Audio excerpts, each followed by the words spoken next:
Hello everyone, এখন বাজে রাত 10টা। আমরা এখন যাচ্ছি একটা মুভি দেখতে। টাটা।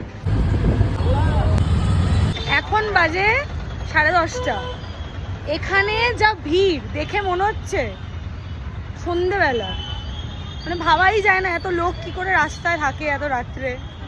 আমরা এসছি আজকে একটা বেঙ্গলি মুভি দেখতে, টু চেক যে হায়দ্রাবাদে কজন বাঙালি থাকে।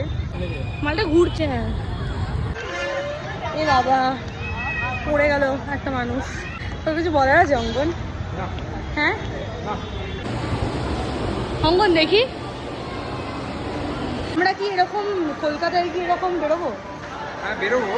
আমি কিন্তু এত লোক থাকবে না।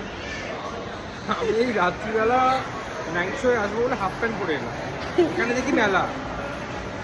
ইনডিড প্রচুর লোক, মানে এত লোক ভাবাই যায় না। লিফটের জন্য ওয়েট করছি, দেখি কখন আসে লিফট। আমাদের লাইকিংসগুলো আলাদা। আমি নর্মাল, তুই অ্যাবনর্মাল। এখনও লিফট আসেনি। তো চিজ পপকর্ন আমরা বাড়ি থেকে প্ল্যান করেছিলাম যে আমরা পপকর্ন খাবো না, বাট এখানে এসে আমার মনটা কেমন ভুলে যায়।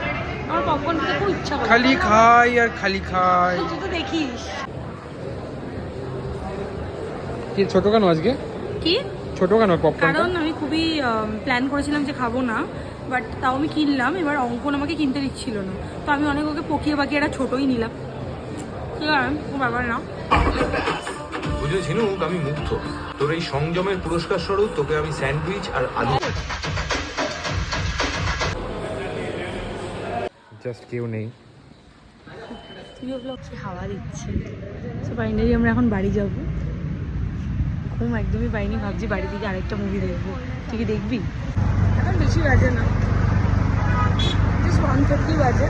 কলকাতার ওই রাতগুলো আজ খুব মনে পড়ছে।